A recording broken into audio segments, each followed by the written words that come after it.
Incomes received or deemed to be received in India section 7। ये बहुत important चीज़ है। Incomes received or deemed to be received in India section 7। Income जो कि भारत में मिली है या ये मान लिया गया है कि ये इनकम भारत में ही हुई है, section 7। Number 1, received in India. इसको देखते हैं। Any income which is received in India during the previous year by any SSC is liable to tax in India। any SSC मतलब resident हो, non resident हो, resident and ordinarily resident हो, resident but not ordinarily resident हो, कोई भी SSC हो उसके लिए taxable है। any income which is received in India during the previous year by any SSC is liable to tax in India, irrespective of the residential status of the SSC and the place of accrual of such income। place भी important नहीं है, place कोई भी हो सकती है, India के बाहर भी वो हो सकती है, लेकिन अगर वो भारत में मिली है, वो इनकम मिली है, रिसीव्ड, तो वो टैक्सेबल होगी। Receipts means the first receipt। receipt का मतलब पहला, first receipt। The receipt of income refers to the first occasion when the recipient gets the money under his own control। Once an amount is received as income, any remittance or transmission of the amount to another place does not result in receipt within the meaning of this clause at the other place। इसका मतलब हुआ पहला जो income हुआ है, पहला जो पैसा मिला है, वो पहला पैसा जो मिला है उसी को ही हम लोग इनकम मानेंगे। मान लीजिए एक कंपनी में काम करता है, वो कंपनी उसको पैसा देती है, मान लीजिए सैलरी दी, वो सैलरी जो दी, वो सैलरी जो पैसा जो है वो उसको भारत में मिला, इंडिया में मिला, वो उसका इनकम में आ जाएगा। ठीक है ना। अच्छा, इनकम सैलरी का जो अर्निंग है, मान लीजिए वो हुई आउट ऑफ इंडिया, लेकिन उसको पैसा मिला इंडिया में, फर्स्ट जो रिसिप्ट है वो मिला इंडिया में, तो उसको इंडियन इनकम बोल करके मान लिया जाएगा। अब मान लीजिए ए को जो पैसा है वो मिला फॉरेन में, बाहर में, इनकम भी का सर्विस भी वो बाहर दिया, पैसा भी उसको बाहर में मिला, और फिर वो पैसा को वो भारत में ट्रांसफ़र करता है। इन दैट केस जो भारत में पैसा ट्रांसफ़र हुआ है उसको इनकम नहीं मानेंगे, क्योंकि वो इनकम फॉरेन में जब वो था तब ही हो गई थी, और वो फॉरेन की इनकम में इंक्लूड हो गई थी, और उसके बाद जो वो पैसा दिया उसको हम लोग रेमिटेंस या ट्रांसमिशन बोलेंगे। This principle is of importance firstly in determining the year of receipt and secondly for ascertaining the incidence of taxation where it depends purely upon receipt of income. ठीक है। For instance, in the case of non residents their foreign income is not assessable unless it is actually received in India. अगर वो भारत में नहीं मिला है तब तक नॉन रेसिडेंट की इनकम टैक्सेबल ही नहीं होती है। In their case, unless at the time the money is received in India it is received as income from an outside source, such receipt will not be an income receipt। If a non-resident had already received monies outside India in an earlier year or during the previous year, ये जो मैं अभी समझाया उसी के बारे में बोल रहे हैं, as income and he was transferring the funds into India in the accounting year, such monies will not count as income in the eyes of law। इसको ट्रांसमिशन बोला जाएगा। The receipt chargeable on a receipt basis to be finally included in the total income is not the sum of the gross receipt but is the net receipt after all permissible allowances, that is the net income is taxable। सारा खर्चा को deduct करने के बाद जो income बचती है वही इनकम टैक्सेबल होती है। Number 2 point, income deemed to be received in India. ये सेक्शन 7 जो मेन जो सेक्शन है उसको भी हम लोग समझते हैं। Deemed to be received in India, the following incomes shall be deemed to be received in India in the previous year even in the absence of actual receipt। Actual receipt India में नहीं हुआ है, उसके बावजूद ये नीचे दिए गए जो इनकम्स है उस इनकम्स को मान लिया जाएगा कि वो इंडिया में ही हुए हैं। क्या क्या? Number 1, the annual accretion in the previous year to the balance of an employee who is a member of a recognized provident fund to the following extent। The annual accretion, accretion मतलब increase, the annual accretion in the previous year to the balance of an employee, employee का balance में जो add on होता है, who is a member of a recognized provident fund, जो कि एक सदस्य है। किसका सदस्य है? रिकॉग्नाइज प्रोविडेंट फंड का। टू द फॉलोइंग एक्सटेंट, ये जो एक्सटेंट जो दिया हो उस हद तक। Contribution made by the employer in excess of 12% of the salary of the employee. Contribution made by the employer in excess of 12% of the salary of the employee का जो सैलरी उसका 12% से ज़्यादा, तो ज़्यादा अमाउंट है वो वाला। Number B, interest credited on the balance to the credit of the employee at a rate exceeding a rate fixed by the central government which is at present is 9.5%। जो interest मिलता है, जो central government उस fund के ऊपर interest देती है, वो इंटरेस्ट अगर जो मिनिमम एक्सटेंट है उसको एक्सीड करता है। 9.5% फिलहाल में मिनिमम लेवल है।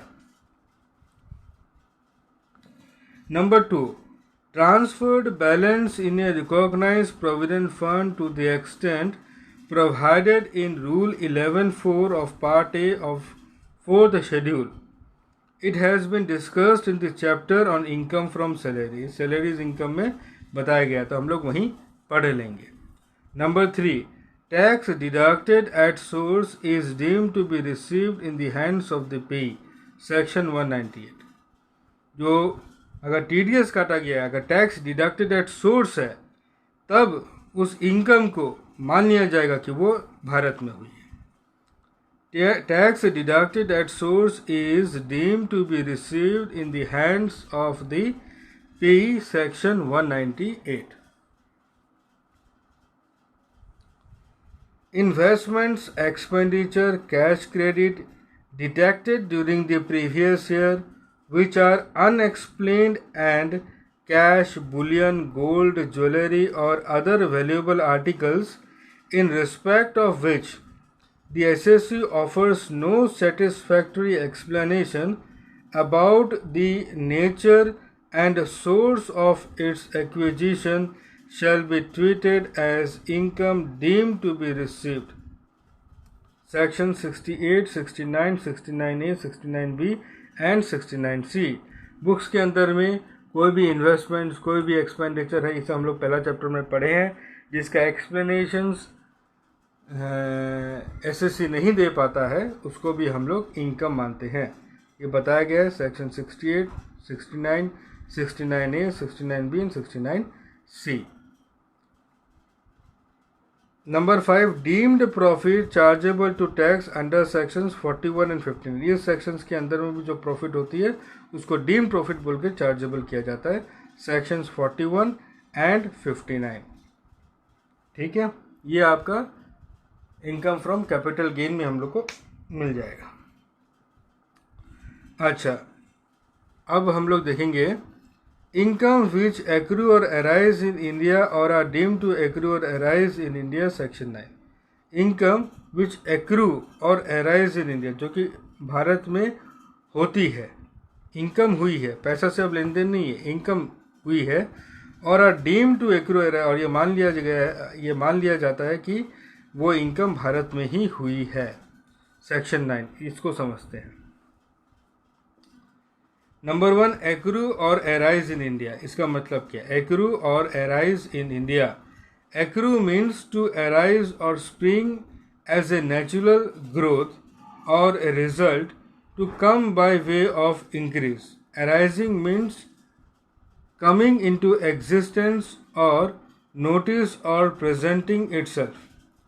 Accrue connotes growth or accumulation with a tangible shape so as to be receivable. In a secondary sense, the two words together mean to become a present and enforceable right and to become a present right of demand. तो accrue के बारे में बोला गया है, accrue means to arise और spring as a natural growth, जो अपने आप होता है, और result to come by way of increase. Arising means coming into existence और नोटिस और presenting itself. Accrue connotes growth और accumulation with a tangible shape so as to be receivable. ठीक है।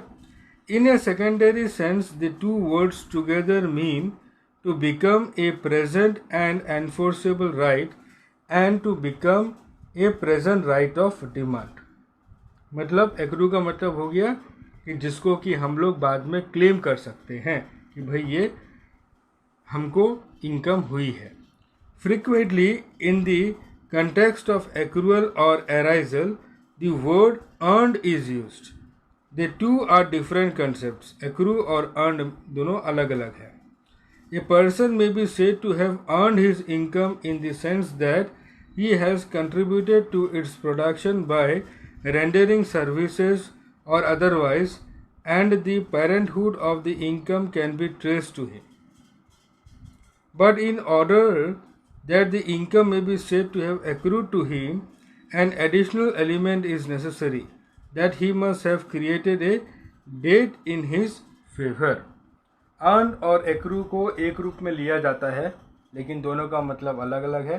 Earned का मतलब हो गया कि वो इनकम का सोर्स पता चल गया, मतलब वो इनकम किसके पास जाएगी वो पता चल गया, और उसके पास क्यों जाएगी? क्योंकि वो ऐसी सर्विसेज दिया है जिसके फलस्वरूप वो इनकम उसी को होनी चाहिए। और एक्रू क्या हुआ? ये चीज़ के साथ साथ में ही must have created a debt in his favour, और डेट इन हिज फेवर मतलब उधार, मतलब वो ऐसा काम कर दिया है जिसके लिए किया है, वो अब लायबल है कि उसको कंपनसेट करे। ठीक है। Number 2, incomes which are deemed to accrue और arise in India section 9। Incomes which are deemed to accrue, पहले बात तो एक्रू और अराइज के बारे में बताया, अर्न के बारे में बताया। अब सेक्शन 9 समझते हैं। Incomes which are deemed to accrue और arise in India section 9। The following income shall be deemed to accrue और arise in India. Income from a business connection in India. Income, ये इनकम क्यों हुई? From a business connection India, India के साथ में कोई business connection है, उस कनेक्शन के कारण ये इनकम हुई। Any income which arises directly or indirectly from any activity or a business connection in India is deemed to be earned in India. Business connections may be in several forms. Example, a branch office in India, or an agent or an organization of a non-resident in India, formation of a subsidiary company in India to carry on the business of the non-resident parent company would also be a business connection in India. Any profit of the non-resident which can be reasonably attributable to such part of operations carried out in India through business connections in India are deemed to be earned in India. In the case of a non-resident, The following shall not, however, be treated as business connection in India. Business connection मतलब ऐसा कोई भी connection जो कि भारत से related है, जिसके कारण वर्ष उस एसएससी को इनकम हुई, इनकम भारत में हुई हो या भारत के बाहर हुई हो, उसको इनकम इंडिया में हुई है बोलकर ही माना जाएगा अंडर सेक्शन 9। इसमें लास्ट लाइन में क्या बोला है, in the case of a non resident the following shall not have be treated as business connection. नीचे वाला एक्सेप्शन है क्या, operations confined to purchase of goods in India for purpose of exports.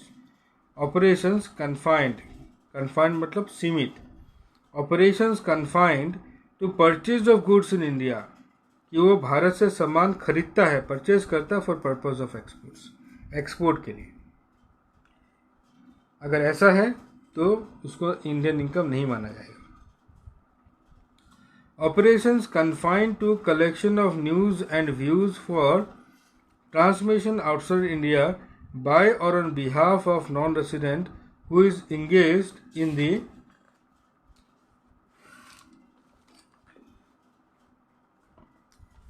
business of running a news agency or of publishing newspapers, magazines और journals। कोई news, कोई views को collect करना, ठीक है, जो कि नॉन रेसिडेंट का कोई पब्लिशिंग हाउस है उसमें पब्लिश करने के लिए।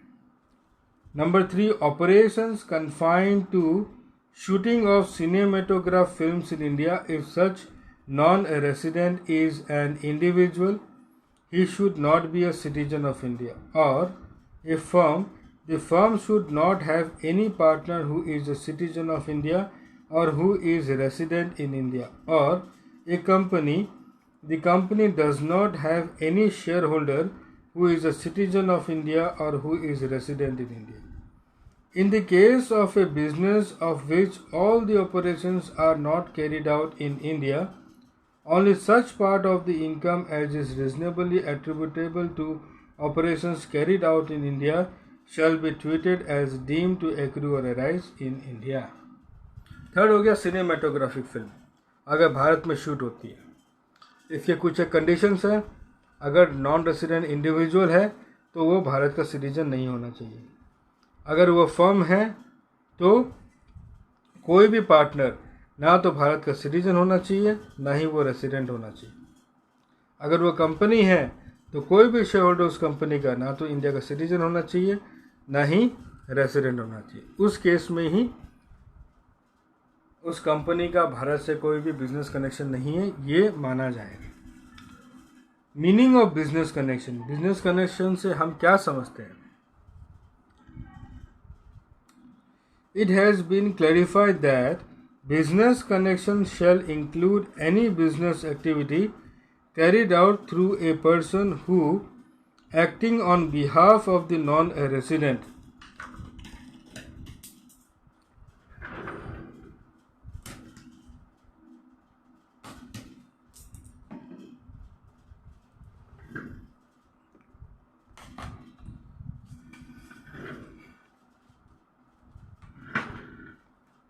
बिजनेस कनेक्शन से क्या समझेंगे?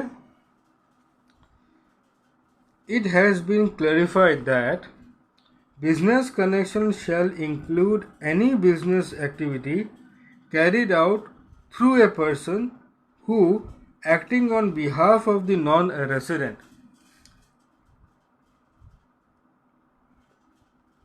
It has been clarified that business connection shall include, इसका मतलब होगा any business activity carried out through a person, किसी पर्सन के थ्रू से की जा रही हो, who acting on behalf of the non resident, जो कि नॉन रेसिडेंट के बिहाफ में काम कर रहा हो, has had habitually exercises in India an authority to conclude contracts on behalf of the non-resident unless his activities are limited to the purchase of goods or merchandise for the non-resident, has and habitually exercises in India, उसके पास वो power है और उस power को वो exercise भी करता है। क्या? एन ऑथोरिटी, एक हक, टू कंक्लूड कॉन्ट्रैक्ट, कि वो कॉन्ट्रैक्ट को कंक्लूड कर सकता है on behalf of the non resident, non resident के बिहाफ में वो कंक्लूड करने का उसके पास में पावर हो, unless his activities are limited to the, unless यद्यपि हिज एक्टिविटीज आर लिमिटेड, अगर उसकी एक्टिविटीज अगर लिमिटेड है to the purchase of goods और मर्चेंडाइज, की उसका काम सिर्फ सामान खरीदना है फॉर द नॉन रेसिडेंट, अगर ये है तब तो नहीं माना जाएगा। अगर ये नहीं है और उसके पास फुल अथॉरिटी है कोई भी तरह का कॉन्ट्रैक्ट को कंक्लूड करने की, तो उसको हम बिजनेस कनेक्शन मानेंगे।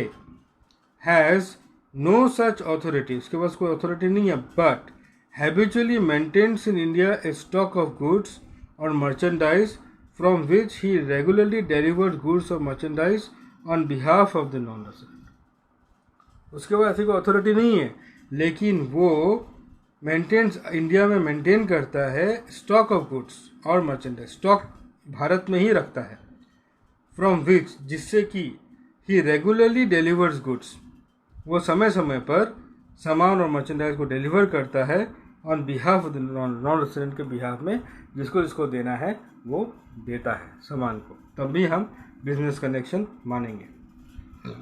Number C, habitually secures orders in India, Bharat में ऑर्डर भी लेता है, मेनली और wholly for the non resident के बिहाफ में, और for that non resident and other non residents controlled by और subject to the same common control as that non resident, और for that non resident and other non residents controlled by और subject to the same common control as that non resident, जो control non resident के पास है वही control से वो अगर order लेता है तो। Explanation 2, however such business connection shall not include any business activity carried out through a broker, general commission agent or any other agent having an independent status.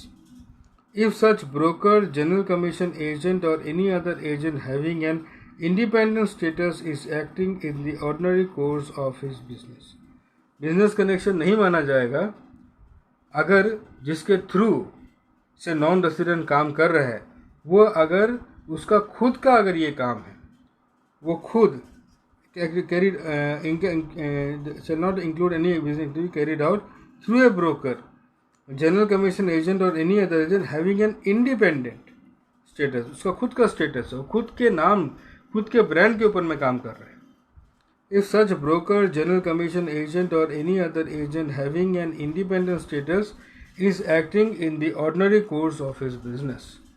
Proviso 2, explanation 2, where such broker, general commission agent और any other agent works mainly और wholly on behalf of a non resident or on behalf of such non-resident and other non-residents which are controlled by the principal non-resident or have a controlling interest in the principal non-resident or are subject to the same common control as the principal non-resident, he shall not be deemed to a broker, general commission agent or an agent of an independent status. Second, proviso 2, explanation 2, where a business is carried on in India through a person referred to in clause A or clause B or clause C of explanation 2 above, only so much of income as is attributable to the operations carried out in India shall be deemed to accrue a rise in India. जितना भारत से related है उतने को ही माना जाएगा कि ये income in Bharat में एक्रू हुई है। उसके बाद है number B, income from any property, asset और source of income situated in India. Income from any property, asset और source of income situated in India. Any income which arises from any property, movable और immovable, tangible और intangible, which is situated in India, जो कि भारत में ही है, is deemed to accrue और arise in India, तब माना जाएगा कि उससे हुई हुई इनकम भारत में ही हुई है। Income from the transfer of any capital asset situated in India, income from the transfer मतलब sale of any capital asset को सेल कर दिया जो कि भारत में सिचुएटेड इन इंडिया, उससे अगर कोई इनकम हुई है, where the capital asset is situated in India regardless of the residential status of the transferor or the transferee की कोई भी residential status हो, capital gain arising on its transfer would be deemed to be income accruing or arising in India and hence would be taxable. माना जाएगा जो capital gain हुआ है वो भारत में हुआ है और वो taxable है. Any income which falls under the head salaries if it is earned in India, अगर वो भारत में earn हुई है.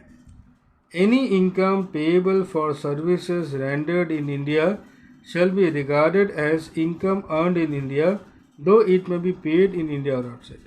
Any income payable for services कहाँ दी जाती है? सर्विसेज अगर भारत में दी जा रही है तो उससे रिलेटेड जो इनकम है उसको इंडियन इनकम माना जाएगा. Be regarded as income earned in India though it may be paid India out. ये हो सकता है कि इसका जो पेमेंट है वो भारत में हो या भारत के बाहर हो, लेकिन सर्विसेज अगर भारत में है तो ये मान लिया जाएगा कि वो इनकम इंडियन इनकम है. It will also include salary of the rest period और leave period which is preceded and succeeded by service rendered in India and forms part of the service contract of employment. It will also include salary of the rest period or leave period which is preceded and succeeded by service rendered in India and forms part of the service contract of employment. जो leave salary मिली है, जो rest period की service पैसा मिला है उसको भी Indian income माना जाएगा. Number E, salary payable by the government to an Indian citizen national for services rendered outside India. Salary payable by the government जो गवर्नमेंट देती है to an Indian citizen Indian हो या इंडियन नेशनल हो, for services rendered outside India, वो services Bharat के बाहर दिया है. The following conditions have to be satisfied before such income is treated as deemed to accrue arise in India. क्या क्या? Income should be chargeable under the head salaries. Income salaries के अंदर में चार्जेबल होनी चाहिए. The payer should be government of India, जो payer है वो गवर्नमेंट ऑफ इंडिया होना चाहिए. The recipient should be an Indian citizen whether resident और नॉन रेसिडेंट. वो इंडियन सिटीजन होना पड़ेगा. वो रेसिडेंट भी हो सकता है, नॉन रेसिडेंट भी हो सकता है, लेकिन वो इंडियन सिटीजन होना कंपलसरी है. इंडियन सिटीजन का मतलब हम लोग पढ़े हुए हैं, ही, any of his parents, any of his grandparents, कोई भी वो भारत में पैदा हुआ हो.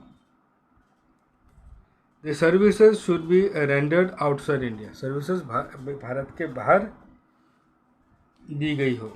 While salary of an Indian citizen in the above case shall be deemed to accrue arise in India, but all allowances और perquisites paid outside India by the government to the above Indian citizens for their rendering services outside India are exempt under section 10(7). Salary तो माना जाएगा कि वो भारत में earn की भी income है, लेकिन जितने भी अलाउंसेस या परक्विजाइट्स उसको दी जाती है वो सेक्शन 10(7) के अंदर में माफ़ होती है. ठीक है.